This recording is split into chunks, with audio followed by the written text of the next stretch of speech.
Et bien salut à tous, c'est XoTurtles et aujourd'hui on se retrouve pour une petite vidéo dans laquelle je souhaiterais vous présenter une espèce très originale. Donc une tortue d'eau douce, comme vous avez pu le constater, il s'agit de la tortue serpentine, mais aussi nommée tortue hargneuse. Donc une espèce qui m'a été proposée par l'un de mes abonnés. Et aujourd'hui je vais tout de suite vous la présenter en commençant bien sûr comme d'habitude par le sujet de ses origines. C'est parti.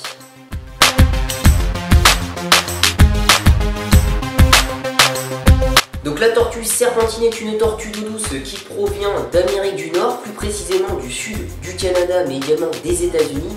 Donc une aire de répartition bien précise par rapport au reste du monde. Ce qui est de son biotope, on va tout de suite enchaîner avec ce sujet.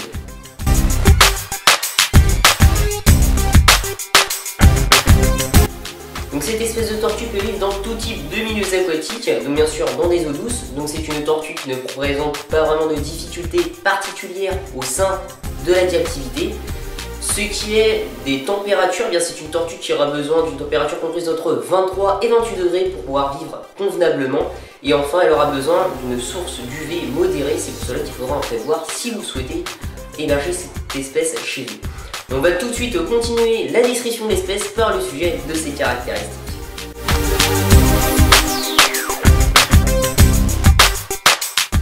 Donc à propos de ses caractéristiques, c'est une espèce de tortue qui va être très différente par rapport aux autres espèces de tortues que j'ai pu vous décrire jusqu'à aujourd'hui.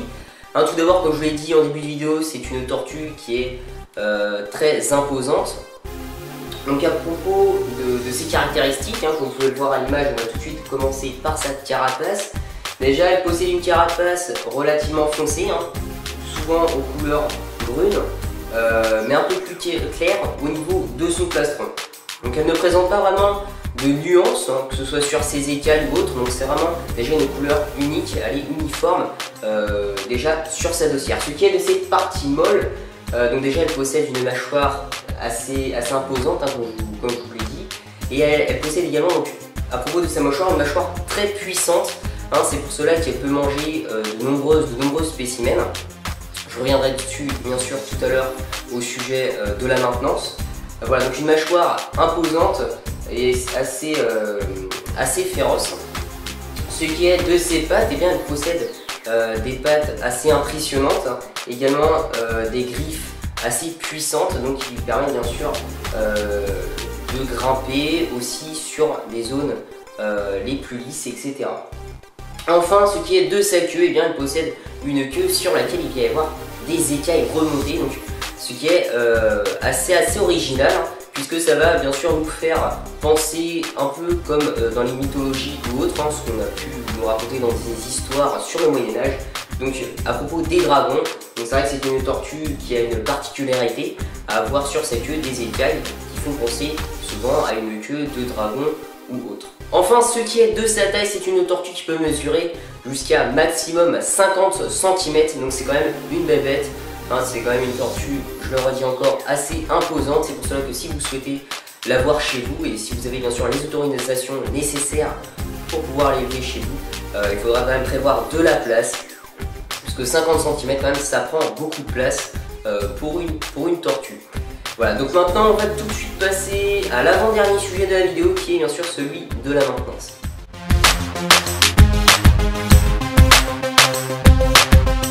Donc si vous souhaitez héberger cette tortue chez vous, bien sûr il va falloir que vous réfléchissiez très bien, que vous ayez également une très grande responsabilité puisque c'est une tortue qui est très agressive, elle est potentiellement dangereuse. Il y a déjà eu des accidents, donc pas en France mais en Amérique, des petits enfants qui ont pu se faire couper le pied ou autre à cause de cette tortue puisqu'elle est assez puissante. Donc sur la tortue serpentine ça va être très rare, ce qui va être le plus souvent le cas ça va être pour la tortue alligator, donc je ne l'ai pas encore présenté dans mes vidéos mais bien sûr je compte vous la présenter dans une prochaine vidéo. Voilà, donc comme je vous disais, la tortue serpentine qui est une tortue très dangereuse, donc il faudra déjà se méfier. Donc si vous souhaitez l'héberger chez vous, vous pouvez déjà soit l'élever en intérieur ou en extérieur. Donc c'est vrai qu'en intérieur ça va être beaucoup plus difficile puisqu'il faudra de la place, voire une pièce exclusivement pour vos espèces de reptiles si vous en avez plusieurs. Donc une très grande place, donc un très grand bac d'eau pour la tortue serpentine, mais vous pouvez également l'héberger à l'extérieur de chez vous. Mais tout cela va dépendre de l'origine géographique dans laquelle vous vous trouvez. C'est sûr que si vous habitez dans une région où il fait trop froid ou trop chaud, pour la tortue serpentine, ça va être très délicat. L'avantage de cette espèce, c'est qu'elle habite généralement dans des régions assez froides. C'est vrai que le sud du Canada, le nord des États-Unis, la température est assez fraîche en quelque sorte par rapport aux autres espèces de tortues que je vous ai présentées jusqu'à aujourd'hui. Donc c'est vrai que c'est une tortue que vous pouvez envisager de l'élever à l'extérieur de chez vous. Ce qui est de son régime alimentaire dans son milieu naturel, la tortue serpentine se nourrit le plus souvent d'oiseaux, d'invertébrés divers, d'amphibiens, de serpents, de tortues, également de sa propre espèce, donc elle fait en quelque sorte du cannibalisme, et très rarement des plantes aquatiques. Enfin, durant l'hibernation, les tortues serpentines vont chercher à s'enterrer à la base des plantes aquatiques, tout comme beaucoup d'espèces de tortues vont le faire. C'est pour cela qu'il faudra bien sûr en prévoir dans votre bassin si vous souhaitez en héberger chez vous. On va tout de suite passer au dernier sujet de la vidéo qui est celui de la reproduction. C'est parti.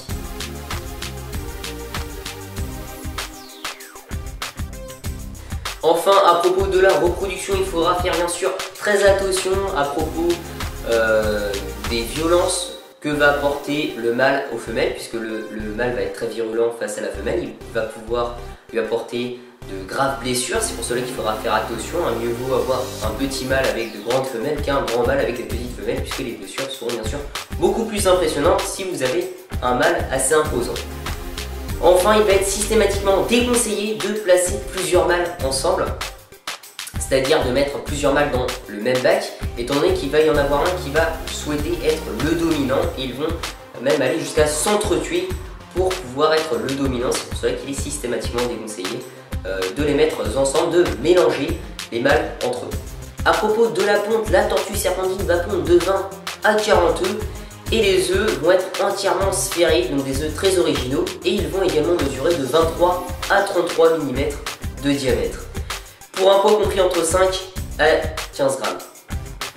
Ce qui est du temps d'incubation, eh bien les œufs vont être mis à incuber entre 55 et 125 jours, et une fois que les œufs vont éclore, les nouveau-nés vont mesurer environ de 24 à 31 mm de long, pour un poids de 9 grammes.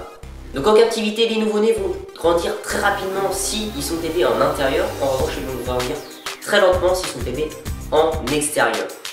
Donc pour savoir, la femelle va pouvoir se reproduire, donc également pondre des œufs à partir de l'âge de 9 à 10 ans pour une taille comprise de 20 cm. Voilà, donc sur ce, c'est la fin de la vidéo. Je vous remercie de l'avoir visionné. Si vous souhaitez que je refasse des descriptions d'espèces, que ce soit sur les tortues terrestres ou sur les tortues d'eau douce, n'hésitez pas de me le signaler en commentaire avec le nom de l'espèce pour que je puisse le faire en vidéo. Et je vous dis à bientôt pour une prochaine vidéo. Allez, salut à tous!